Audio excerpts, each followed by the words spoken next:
하나 둘. 네, 안녕하세요. 이번 시간에는 좀 특강을 하나 영상을 만들어서 하려고 하는데 이런 일이 있었어요. 그 저랑 신학대학원에서 같이 공부하고 있는 어떤 전도사님이 부탁을 했는데 자기 교회에서 수련회를 하게 됐대요. 특강을 좀 하나 해줬으면 좋겠다. 무슨 특강이냐? 이제 청년부에서 대학교에 입학하는 우리 갓 새내기 그 20살 친구들이 있죠. 그 친구들이 이제 대학교에 가게 되면 온갖 여러 가지의 이제 세상 유혹들이 있지 않겠나. 예를 들면 이제 자유롭게 술을 살 수도 있고 아무도 자기가 일탈한다고 해서 뭐라고 할 사람도 없고 특히나 이제 고향 떠나서 멀리 대학 가는 친구들 많이 있죠. 예, 그런 친구들을 더더욱 그러하겠죠. 그러니까 그 친구들을 위해서 이 대학교 신입생들을 대상으로 하는 어떤 술 아니면 유흥 뭐 이런 것들을 멀리해야 하는 이유에 대해서 그리고 그 대안에 대해서 어떻게 하면 되겠냐 뭐 이런 주제로 90분 특강을 좀 진행해 줄 수는 없냐 이런 부탁을 받았어요. 근데 저도 이제 방학 동안에는 교회에서 섬기고 있는 사역이 많이 있다 보니까 시간을 내서 제가 그리고 또 금요일이더라고요. 그래서 금요 예배를 앞두고 강의장까지 가서 또 그렇게 하기가 굉장히 부담스럽게 되어서 시간적 여유가 안 돼서 정중히 거절하게 되었습니다. 뭐 대신에 그 대안으로 이렇게 강의 영상을 좀 찍어서 올리고 관련된 사람들 이외에도 제 주변의 사람들도 이 영상을 보게 되면 참 좋겠다라는 생각이 들었습니다. 그래서 이렇게 공유를 하겠노라 약속을 했고요. 분명 저보다 더 실력 있고 좋은 분이 가셔서 귀한 시간 보내주실 줄로 믿습니다.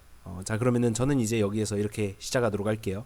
갓 20살 우리 크리스천들 생존 가이드 술 유흥 그리고 거룩함에 대한 진짜 이야기 한번 해보도록 하겠습니다.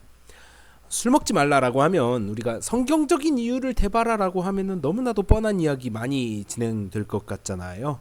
벌써 제 머릿속에 지금 떠오르는 구절만 해도 뭐 술 취하지 말라 이는 방탕한 것이니 바로 떠오르고요. 뭐 우리의 몸이 거룩한 성전인데 그 성전을 더럽혀서는 안 된다 뭐 이런 이야기도 있고요. 그리고 성령님과 동행해라 육체 욕심을 이루지 아니하리라 뭐 이런 말씀도 있고요. 그러니까 일단 하지 말라가 기본적인 성경의 주장이에요. 그러다 보니까 이게 너무나도 당연한 이야기가 진행이 될 것 같아서 그래서 제가 어떤 이야기를 좀 준비를 해볼까 하다가 이렇게 이야기를 좀 준비를 해봤어요. 우리 예비 대학생들이랑 토론을 하게 돼요. 이 술 문제에 대해서 혹은 대학생들이랑 술 문제를 가지고 토론을 진행을 하게 되면 그들이 주로 내세우는 논리들 있죠.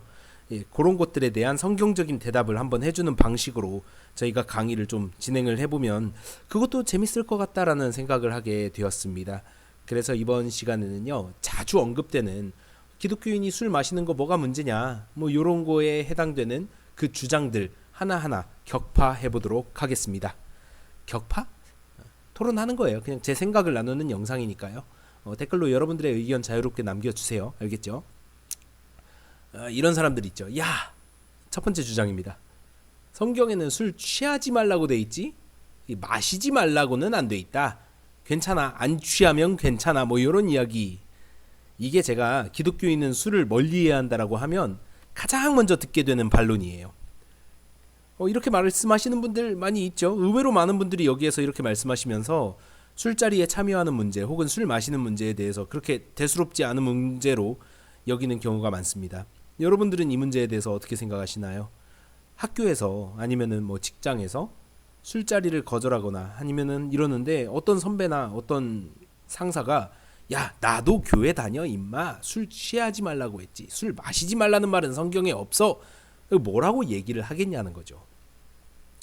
이게 바로 우리를 정말 힘들게 하는 그 존재들이죠. 사실 나도 크리스천이지만 자 근데 여러분 술 마시면 진짜 안 취할까요? 술 마시는 사람이 하는 말 중에 제일로 믿기 힘든 말이 사실은 나 안 취했어거든요. 그래서 일단 취했다는 말 자체가 굉장히 주관적이에요. 주관적. 내가 안 취했다고 하면 그냥 안 취한 거야. 근데 사실 우리가 이 문제에 대해서는 좀 객관적인 명확한 팩트를 좀 잡고 가야 될 필요가 있습니다. 그래서 제가 어떤 자료를 가져왔냐면요. 도로교통법을 가져왔어요. 도로교통법 44조 4항. 이게 2018년 개정된 내용이고요. 지금까지도 유효한 걸로 알고 있습니다. 취하지만 않으면 되는 거 아닌가요? 자, 그 취했다의 기준이 뭐냐? 운전이 금지되는 이 술에 취한 상태의 기준이 운전자의 혈중 알코올 농도가 0.03% 이상이다. 이러면 취한 걸로 간주합니다. 그러면은 그 아래로 술을 마시면 되는 거예요? 이야기할 수 있죠. 네, 근데 이게 어떤 수치냐면 딱 소주 한 잔 먹으면 이 수치에 가깝게 나와요. 그러니까 소주 한 잔 먹으면 그냥 취한 거나 다를 바 없다라고 내 정신이 말짱하든 말든 국가가 그렇게 규정을 한다고요. 법에 그렇게 규정이 되어 있어요. 이런 얘기를 하는 사람이 있을 수도 있어요. 에이, 전도사님, 그건 세상 기준이지 우리 성경 기준이 아니지 않습니까? 영상 보시는 분들이 아마 20살인 친구들이라고 가정하고 제가 반말 좀 할게요. 아이고 우리 친구들아, 이쯤 되면은 그냥 마시고 싶어서 면죄부 찾는 느낌 아니에요? 그런 사람이 과연 한 잔만 마시겠냐고, 반 잔만 마시겠냐고, 안 취할 정도로 정말 0.03% 안 넘어가게 술을 마실 수 있을 자신이 있냐고요. 악은 그 모양이라도 버리라고 했습니다. 그 모양만 취하면 악은 아니니까 뭐 괜찮지 않냐, 뭐 이런 논리는 통하지 않아요, 여러분. 우리가 술을 마시면 안 되는 이유에 대해서 성경적인 이유를 찾는다. 너무나도 뻔한 결론에 다다르게 돼요. 그냥 마시지 마세요. 하지 말라면 좀 그냥 하지 마. 그리고 십계명에 보면 여러분, 여호와의 이름을 망령되이 일컫지 말라, 이런 말 나와요, 안 나와요? 여기서 이 망령되다라는 말이 국어사전 한번 찾아보세요. 뭐라고 나오나? 이게 제정신이 아닌 상태를 얘기해요. 물론 이제 히브리어 원어 분석해서 좀 더 해석을 해보면은 위험하신 우리 하나님의 이름을 가볍게 부르지 말라, 뭐 이런 뜻이긴 한데, 그렇지만 한국어에서는 그렇게 돼 있잖아요. 너희가 술 마시고 제정신이 아닌 상태로 나는 하나님을 믿는다, 이게 하나님의 이름을 가볍게 얘기하는 거, 그게 되는 거예요, 여러분. 하지 말라면 그냥 하지 마세요. 술 취하지만 않으면 되지. 소주 한 잔이면 취해요, 여러분. 알겠죠? 자, 두 번째 질문 한번 넘어가 볼게요. 이게 예수님도 포도주 마셨잖아요. 이런 이야기하는 친구들 많이 있죠. 전도사님, 예수님도 포도주 마셨는데 왜 우리는 먹으면 안 되는 거예요? 내가 이건 좀 할 말을 잃게 만드는 좀 이야기인데, 여러분, 그 시대적 상황과 문화적 맥락 이런 것들을 좀 고려하지 않으면 안 됩니다, 여러분. 고대 시대에는요, 상하수도 시설이 이렇게 잘 발달이 되어 있지 않았던 시대예요. 그러니까 이 고대 시대에 물을 마신다는 거는요, 물을, 우리가 생명을 유지를 하려면 수분을 섭취해야 되고 물을 마셔야 되잖아요. 근데 이게 내 생명을 보존하기 위한 행동임과 동시에 목숨을 잃게 만드는 행동일 수도 있었습니다. 왜냐면은 상하수도 시설이 개발되지 않았던 그때 당시에는 이 물이 굉장히 많이 오염되어 있었다는 거죠. 살고 싶으면 물을 마셔야 되는데 그냥 마시면 오염된 물을 먹는 거예요. 그래서 어떻게 했냐면 물에다가 알코올 성분이 있는 이런 술과 같은 것들을 갖다가 섞어 마시기도 했고요. 아니면 아예 그 물을 대신해서 수분을 섭취할 수 있는 이런 맥주, 뭐 포도주 이런 것들을 통해서 수분을 섭취했던 거예요, 여러분. 그러니까 그 당시에 생존을 위한 행동이 지금의 유흥을 위한 행동으로, 이렇게 예수님도 포도주 마셨으니까 우리도 마시면 되지 않냐, 이런 식으로 접근을 하는 건 그건 시대착오적인 생각입니다. 맥주나 포도주 이런 것들은 그냥 물을 대신해서 마셔야 되는 생존 필수품이었고, 그리고 당시에는요, 빠르게 취하는 것이라는 그 개념 자체가 그 바바리안이라고 하죠. 문명인으로서의 그 교양과 품위를 떨어뜨리는 그 야만적인 행동이라고 생각을 했어요. 그러니까 생존을 위해서 포도주를 마시긴 해야 되지만 빠르게 취하는 거는 야만적인 행동이니까 물을 타서 농도를 낮추는 식으로, 이런 식으로 마셨다는 거예요. 뭐 어떤 사람들은 그 중동 지방의 그 석회수 때문이라고 하는 사람도 있기는 한데, 석회수라는 요인 하나 때문만이다라고 하기에는 좀 과학적인 근거는 부족하고요. 어쨌든 상하수도의 발전이 이루어지기 전에 이 대부분의 사회에서는요, 동양과 서양을 막론하고 이 수분을 섭취하기 위한 하나의 방법이 바로 이 와인이나 맥주 이런 것들이었어요. 그러니까 예수님도 술을 마셨으니까 우리도 마셔도 된다는 논리가 얼마나 그 역사적, 사회적, 문화적 맥락을 고려하지 않고 하는 이야기이냐, 이걸 알 수 있는 거죠. 성찬식 때는 어떻게 해요, 전도사님? 포도주 마시잖아요. 여러분, 그 성찬식 때 그 포도주를 마시는 건요, 반드시 포도주여야 할 필요는 없어요. 포도 주스로 해도 돼요. 우리가 성찬을 왜 하는가, 그리고 그 의미와 목적이 무엇인가, 여기에 더 주목을 해야죠. 그리고 예수님이 했으니까 우리도 한다? 그러면 여러분, 예수님이 했던 그 자기 십자가를 지고 타인을 위해서 희생하는 삶, 이런 건 왜 안 따라하고, 형제를 위해서 목숨을 바치는 삶, 이런 예수님의 실천하신 모든 것들, 산상수훈의 가르침, 이런 것들은 안 따라하잖아. 그러면서 예수님이 술 마셨으니까 우리도 술 마시겠다? 왜 그것만 똑따다가 이제 체리피킹을 하냐고요. 굳이 이거 하나 가지고 예수님 핑계 대지 말고 그냥 하지 말라면 하지 마세요. 알겠죠? 하지 마, 그냥 하지 마. 또 세 번째로 이렇게 말하는 친구들이 있어요. 전도사님, 저는요 술자리에 가서요 그 친구들과 어울리고 그들을 전도하려는 게 목적이에요. 예수님도 이 세리와 창녀들과 죄인들과 어울리시면서 이렇게 말씀하셨잖아요. 그 말씀 있죠. 병든 자에게 병든 자에게 잘 발음이 꼬이네. 병든 자에게나 의사가 필요하다고, 건강한 사람한테는 의원이 쓸데없다고 그 얘기 했잖아요. 그러니까 저도 그들과 어울리면서 전도를 하기 위한 거예요. 그들과 어울리지 않으면서 어떻게 그들을 전도할 수 있겠어요. 이 말 들으면 어때요? 그럴듯하죠. 세상에서 선한 영향력을 끼치기 위해서 내가 직접 그들 사이로 들어간다. 예수님이 마치 우리 인간을 위해서 육체를 입고 낮아지신 것처럼 그 성육신의 마음을 본받아서 우리도 그들 사이에 끼어들어가 그들을 전도하겠다. 아멘. 멋집니다. 근데 너는 예수님이 아니에요, 여러분. 그리고 우리 대학교 신입생 여러분, 20살이면 아직 그럴 수준이 아닙니다. 여러분은 그저 20살이에요. 이제 갓 10대를 벗어난 20살이라고요. 아직은 아무런 전문적인 지식도 없고요. 학위도 없고, 세상은 여러분들한테 성인이라고 하는데 심지어 뇌도 아직 다 발달 안 한 때예요. 여러분 그거 아세요? 전두엽이 완전히 발달하기까지가 20살 중반은 넘어야 전두엽이 완전히 발달합니다. 심리학적으로. 예. 그래서 군대 갔다 오면 철든다는 소리가 그래서 나오는 거예요. 어쨌든 세상이 여러분들을 성인이라고 지켜준다고 해서 여러분이 성인의 역할을 감당할 수 있는 사람은 아니에요. 그리고 술자리에 가서 여러분이 그 영혼을 전도하고 예수를 믿게 할 그 확률이 높을 것 같아요? 아니면은 여러분들이 그 사람들과 어울리면서 거기에 동화될 확률이 높을 것 같아요? 여러분, 그 전도사님이 해병대 수색대 나왔는데 거기에서 인명구조에 대해서 좀 배워요.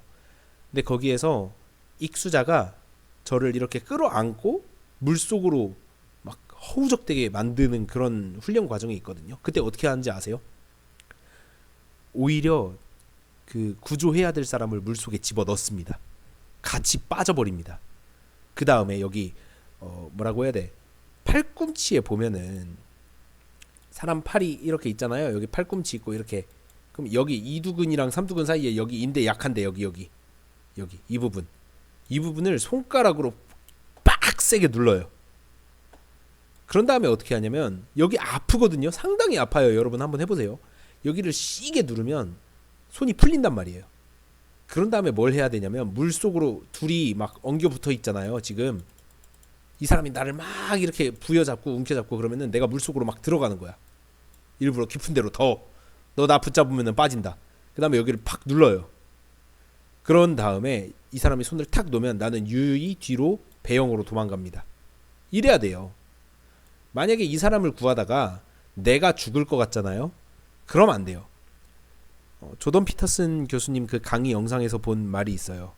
이런 수상 인명 구조를 하는 사람에게는 오직 두 가지 원칙만이 있대요. 둘 다 살던지 너만 죽던지. 만일 이 사람을 구하려다가 내가 죽을 것 같으면 언제라도 그냥 그 사람이 죽게 내버려둬야 돼요. 실제로 그렇습니다, 여러분.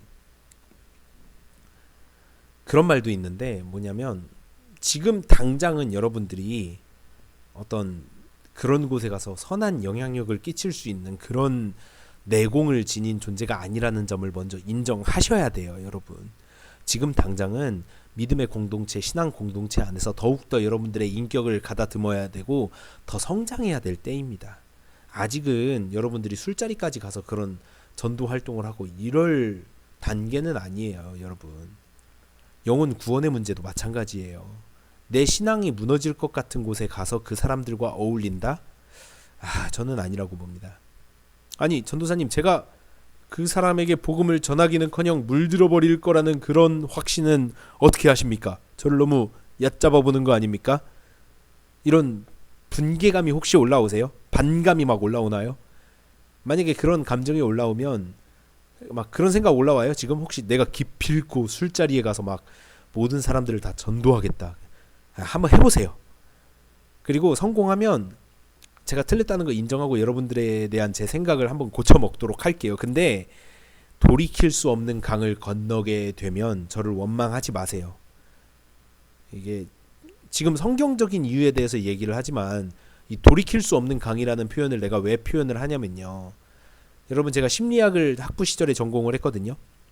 거기에 언급되는 임상심리학에서 언급되는 여러 가지 그 약물에 대해서 좀 알고 있어요. 그 중에 뭐 로히프놀이라는 그 약이 있는데 당시에 제가 배울 때는 무색, 무미, 무취, 그러니까 색깔도 없고 맛도 없고 향기도 없어요. 뭐 요즘에는 그런 게 하도 악용이 되니까 회사 차원에서 이렇게 어디 음료에 담갔을 때 색깔이 나오게끔 뭐 그렇게 하는 게 이제 제조 방식이 바뀌었다고 들은 것 같긴 한데, 하여튼 제가 대학생 때 배웠을 때까지만 해도 교수님이 그렇게 알려줬거든요. 이런 거 아니면은 기타 비슷한 여러 가지 약물들 있죠. 이런 거 술잔에다가 딱 섞여 들어가서 한 잔 마시면 필름 바로 끊깁니다. 그리고 다음날 아침에 일어나면 아무 기억이 없는 상태로, 눈 뜬 상태로 내가 모르는 장소에서 눈을 뜨고 일어나 있는 거예요, 여러분. 눈을 뜨면 다행인 건지 아니면은 차라리 눈을 뜨지 않는 게 더 남은 인생의 이득인 건지는 모르겠어요. 하여튼 하지 말라면 좀 하지 마세요. 어른들이 하지 말라는 데는 다 이유가 있는 거예요, 여러분. 클럽 같은데 가지 말라면 좀 가지 말고, 술 마시지 말라면 마시지 좀 말고, 이 딱 봐도 그 삐까번쩍한 불이 번쩍이는 그런 소돔과 고모라 이런 곳 엔간하면 가지 마세요, 여러분. 그리고 거기 근처에서 사람들이 뭐 마실 거를 준다, 받지 마세요. 어른들이 하지 말라는 데는 다 이유가 있는 겁니다. 알겠죠? 아무리 대한민국이 치안이 좋아도 그래, 내가 볼 땐 그 치안이 너무 좋아서 문제야. 위기의식이 없어, 그냥. 네 번째로 이런 말 하는 친구들이 있어요. 아니, 술 먹는다고 구원 못 받고 그러는 거 아니잖아요. 그 외국의 목사님들도 술 한 잔씩 하고 어떤 목사님들은 맥주 한 잔씩 하시고 막 그러시던데요. 맞아요. 일단 이건 좀 확실하게 얘기를 해야 되는 게, 술을 먹냐 안 먹냐 그 문제로 우리가 구원을 받냐 못 받냐가 결정되는 건 아니에요. 물론 이 구원의 주권은 오직 하나님께만 있고 오직 믿음으로 우리가 의롭다함을 얻게 되는 것이지, 거기에 행위로 이런 의롭게 여김을 받게 되는 것은 단 하나의 공로도 인정되지 않습니다. 근데 이 구원받은 사람으로서 삶을 살아가려면 그 다음에 반드시 그 성화의 과정이 따라 나와야 돼요. 성화 신학 용어인데 뭐냐면은 우리가 믿음으로 의롭다함을 받게 된 다음에 이제 성화의 과정, 그러니까 우리가 아직은 죄인이잖아요. 비록 의롭다 칭함을 받았지만 우리의 하는 행실은 아직 죄인이란 말이야. 하지만 우리가 나날이 살아나가면서 점진적으로 더욱더 예수님의 성품을 닮아가는 그런 과정을 이걸 성화라고 하거든요. 이 과정을 이제 거쳐야 되는데, 이 대한민국 사회에서 기독교인들이 술 안 마신다는 이미지가 고착화되어 있는 이 와중에 굳이 술을 마시는 모습을 보여줘가지고 다른 사람들한테 덕이 되지 않는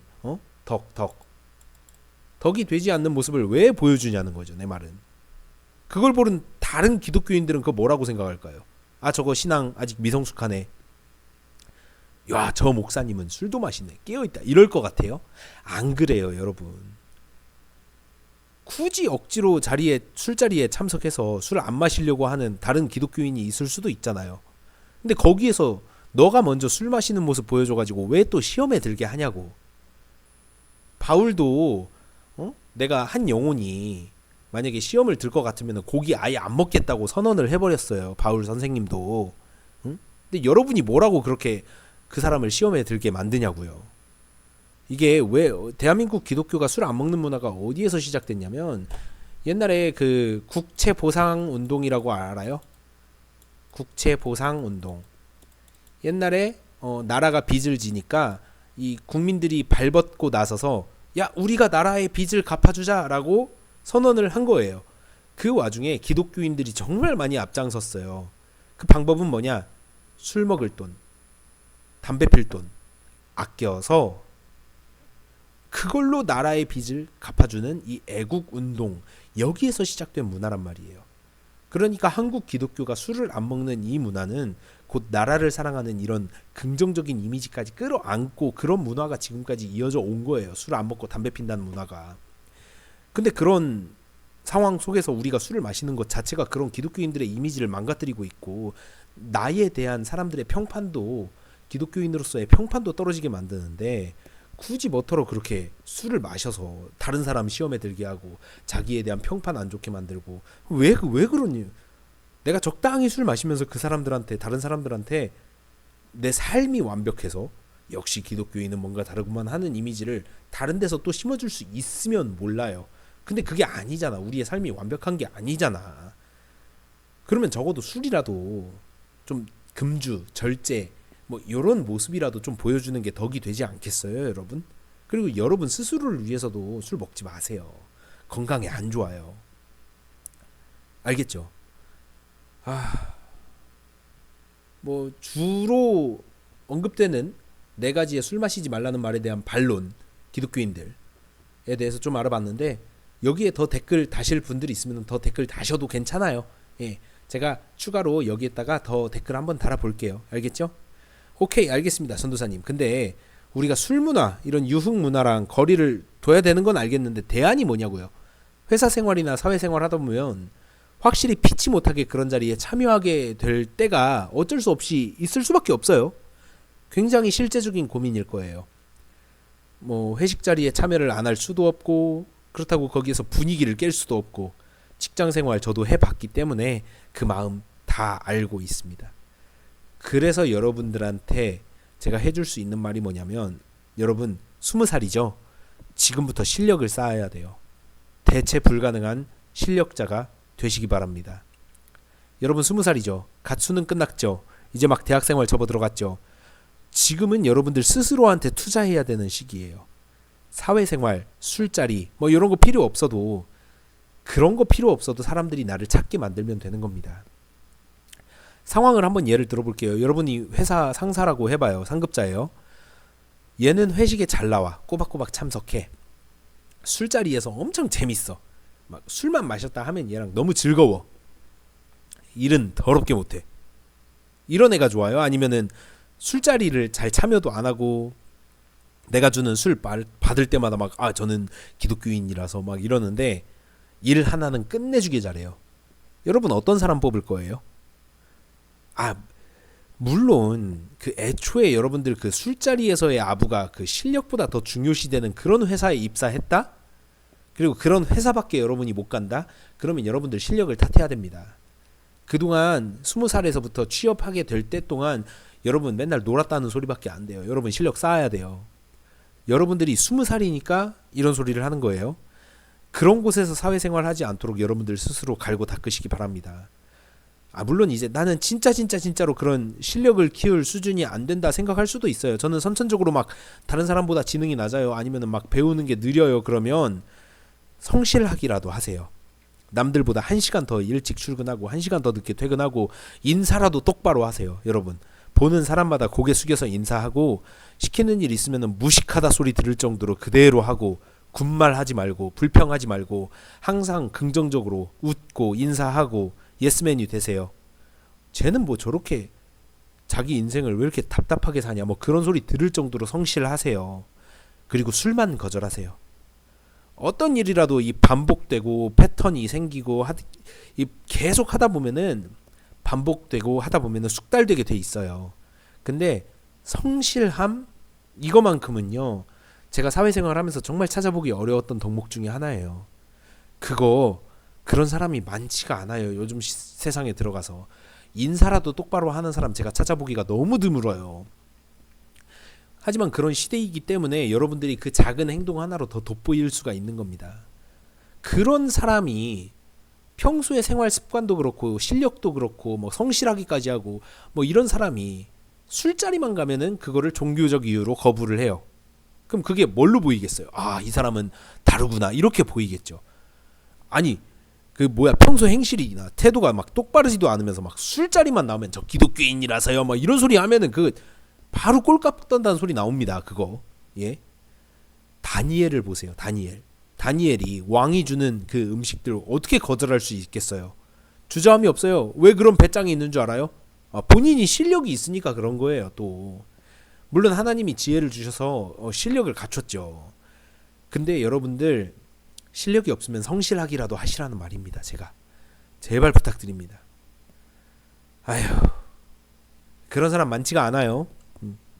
직장생활 하면서 압도적인 성실함으로 승부하시기 바랍니다. 여러분, 근데 지금 실제적으로 바로 할 수 있는 거이기도 하죠, 성실함은. 그리고 여러분들 두 번째로 제가 제시하고 싶은 이 대안책은요, 믿음의 공동체를 찾으라는 거예요. 여러분들과 같은 가치관을 가지고 있고 여러분들과 같은 마음을 공유하고 있고 같은 신앙을 가지고 있는 이 공동체를 이루어서 홀로 서기가 아니라 함께 서기를 하라는 겁니다. 여러분, 대학교 가까운 곳으로 가면은요, 물론 이제 교회 지금 섬기고 있는 교회에 청년부 공동체에 계속 소속되어 계시고 청년부에서 계속 어울려 지내면서 이런 거룩한 공동체 안에서 성장하라고요. 믿음 쌓아가라고요. 거기에서 서로의 신앙을 도와주고 응원해주고 용기 주는 거, 이게 엄청난 힘이 됩니다, 여러분. 근데 이제 그런 친구들이 있어요. 멀리 이제 대학교 가는 친구들, 그때부터 홀로서기 신앙이 되는데 그러지 말고 공동체를 찾으세요. 멀리 교회를 가게 되면 담임 목사님이나 이 교육자분들한테 이야기하셔서 제가 어느 지역으로 대학을 가게 됐는데 거기에서 믿을 만한 교회를 좀 섬기고 싶습니다. 다니고 싶습니다. 거기에서 이제 신앙 공동체를 찾아 들어가야 될 것 같습니다. 예배를 지켜야 될 것 같습니다. 이렇게 얘기하셔서 추천 받으세요. 그리고 대학교에 가면은 신앙 공동체가 꼭 있어요. 하나씩 뭐 CCC, ESF, IVF 뭐 이런 좋은 신앙 단체들 있단 말이에요. 그런 파라처치들이라고 하는 그런 선교 단체들이 있거든요. 물론 이제 이단 조심하세요. 교육자분들한테 이런 이단 정보 같은 거 꼭 달라고 하셔서 분별하셔야 됩니다. 그런 단체에 들어가서 이제 신앙 훈련도 받고 믿음도 지키고 같은 믿음을 공유하는 이 예수 그리스도 안에서 성장하는 이 귀한 청년 공동체가 많이 있으니까 거기에서 활동하세요, 여러분. 그리고 특히나 이런 파라처치, 그런 신앙 공동체 뭐라고 해야 돼, 선교단체 들어가는 친구들 같은 경우에는 많이 훈련을 받게 될 거예요. 거기에서 배운 거 고향에 내려와서 로컬 처치에서 써먹으세요. 교회에서 섬겨 보세요. 캠퍼스 사역도 하고. 여러분의 성장에 큰 자산이 될 겁니다. 아시겠죠? 두 가지 대안 드렸어요. 첫 번째는 여러분들 실력을 갖추고 성실함을 갖춰라. 두 번째, 공동체를 만들어라. 자, 하지만 결국 우리는 연약한 존재입니다. 말씀 두 개 읽고 마무리하고 싶은데 시편 119편 9편입니다. 청년이 무엇으로 그의 행실을 깨끗하게 하리이까? 주의 말씀만 지킬 따름이니이다. 갈라디아서 5장 16절. 너희는 성령을 따라 행하라. 그리하면 육체의 욕심을 이루지 아니하리라. 우리 힘으로 하는 게 아닙니다. 내가 아무리 대체될 수 없는 그런 실력을 갖추고 아무리 성실해서 사람들이 다 인정을 해주고 아무리 믿음 공동체 안에서 함께 신앙을 지키며 살아가는 이런 연대하는 사람들이 있다 하더라도 순간의 유혹에 깔딱 넘어가는 존재가 바로 우리 인간이라는 연약한 존재입니다. 날마다 끊임없이 돌아봐야 돼요, 여러분. 기도해야 돼요. 알겠죠? 우리가 하나님의 말씀을 따라서 살아가고자 할 때, 그리고 성령 하나님을 의지하며 살아가고자 할 때 반드시 하나님의 말씀대로 이루실 줄을 믿습니다. 아멘. 네, 강의는 여기까지 마치도록 하겠습니다. 20살 대학교 가는 여러분들 응원합니다. 더욱더 그 신앙 안에서 성장하시기를 기대하겠습니다. 여러분의 모습이 정말 아름답습니다. 감사합니다.